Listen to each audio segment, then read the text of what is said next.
সনাতন ধর্মে ৩৩ কোটি দেবতার উপস্থিতি রয়েছে। তার মধ্যে অন্যতম দেবতা হলেন ইন্দ্র। স্বর্গের রাজা বলা হয় তাকে, তাই তার নামের আগে উল্লেখ থাকে দেবরাজ শব্দের, যার সাথে সম্পর্ক রয়েছে আকাশ, ঝড়, ঝঞ্ঝা, বৃষ্টি, বজ্রপাত, বিদ্যুৎপাত ইত্যাদির। কিন্তু প্রশ্ন হলো, হিন্দু ধর্মে বহু দেবদেবীর বিশেষ তিথি সময়ে পুজো পাঠ করা হলেও যিনি দেবতাদের রাজা তিনি কেন পূজিত হন না? কেন তার নির্দিষ্ট কোনো মন্দির নেই? তাকে পূজার্চনা থেকে কেন বঞ্চিত করা হয়েছে? কারণ জানেন কি? পুরাণ কাহিনী অনুসারে জানা যায়, পূর্বে সকল বৃন্দাবনবাসী মহা আড়ম্বরে ইন্দ্রদেবের পুজো করতেন।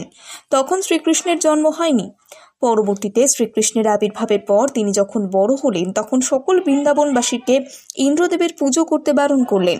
ইন্দ্রদেবের পুজোর পরিবর্তে গোমাতা এবং গোবর্ধন পর্বতের পুজো করতে বলেন ভগবান শ্রীকৃষ্ণ। সেই কথা শুনে বৃন্দাবনের স্থানীয়রা বলেন, ইন্দ্রদেবের পুজো না করলে তিনি রুষ্ট হবেন এবং ধরাধামে বৃষ্টি দেবেন না, যার ফলে গোমাতাকে খাবার দিতে পারবেন না।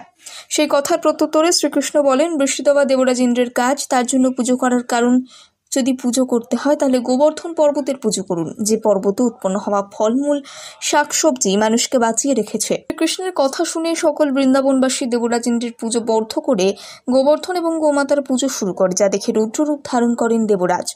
বৃন্দাবনে মুষলধারে বৃষ্টির তাণ্ডব শুরু করেন, যাতে বৃন্দাবনবাসী ভয় পেয়ে তার কাছে ক্ষমা প্রার্থনা করেন। কিন্তু তা হলো না। ভগবান শ্রীকৃষ্ণ যখন দেখলেন এই বৃষ্টিতে বৃন্দাবন ভেসে যেতে পারে, তখন তিনি আঙুলে গোবর্ধন পর্বত তুলে নিয়ে তার নিচে বৃন্দাবনবাসীদের আশ্রয় দিলেন।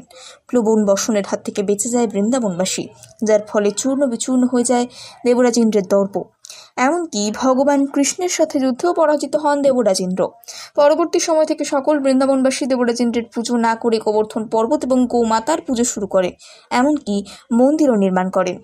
পুরাণ বলছে, সুপ্রাচীনকালে ধরাধামের এক জঙ্গলে কুঠিরে বসবাস করতেন একটি জ্ঞানী। তার নাম ছিল যোগী ঋষি গৌতম মুনি এবং তার স্ত্রী অহল্যা, যিনি রূপে লক্ষ্মী এবং গুণে সরস্বতী, যার রূপে মোহিত হতো সকলে। হঠাৎই একদিন এই কুঠিরে অহল্যা তার পতি গৌতম মুনির সেবায় রত ছিলেন। সেই সময় সেই স্থান দিয়ে যাচ্ছিলেন দেবরাজ ইন্দ্র। যাত্রাপথে তার চোখে পড়ে অহল্যার রূপ, যা দেখে অহল্যার প্রতি আসক্তি জাগে দেবরাজ ইন্দ্রের মনে। তবে সেদিন সেখান থেকে কোনো রকমে স্বর্গে ফিরে যান। স্বর্গে গিয়েও তিনি স্থির থাকতে পারেননি। অহল্যাকে কি করে নিজের কাছে আনা যায় সেটাই ভাবছিলেন। সেই মতো একদিন গৌতম মুনি ধ্যান করার উদ্দেশ্যে কুঠির থেকে বহিরাগত হয়। সেই সুযোগেই গৌতম মুনির রূপ ধারণ করে অহল্যার কাছে যান দেবরাজ ইন্দ্র। যা দেখে প্রথমে অবাক লাগলেও পরে গৌতম রূপধারী ইন্দ্রকে তিনি কিছুই জিজ্ঞাসা করেননি। কিন্তু পরে আসল গৌতম যখন ফিরে আসেন, তখন তিনি অহল্যাকে পর পুরুষের সাথে দেখেন। যা দেখে তিনি বুঝে ফেলেন ওই রূপধারী হলেন দেবরাজ ইন্দ্র।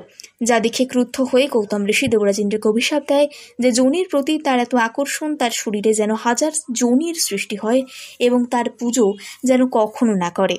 যা শুনে তৎক্ষণাৎ নিজের আসল রূপ বাইরে আনেন দেবরাজ ইন্দ্র এবং গৌতম ঋষির পা ধরে ক্ষমা চায়। পরবর্তীতে গৌতম মুনি ইন্দ্রের শরীরে সেই যোনিগুলি চোখে পরিণত করে। তবে শুধু দেবরাজ ইন্দ্র নয়, তার স্ত্রী অহল্যাকেও তিনি পাথর হয়ে যাওয়ার অভিশাপ দেন। কিন্তু অহল্যা তার কোনো দোষ ছিল না বলে বারংবার ক্ষমা চাইলেও তিনি মুক্ত পাননি। বরং তিনি বলেছিলেন, ত্রেতা যুগে তার এই পাথর থেকে মুক্তি হবে রামের পদস্পর্শে। সেই কর্মের পর থেকেই দেবরাজ ইন্দ্রের পুজো করা ছেড়ে দেন সকল ব্যক্তি। শুধু পুজো নয়, তার মন্দিরও কেউ নির্মাণ করেননি।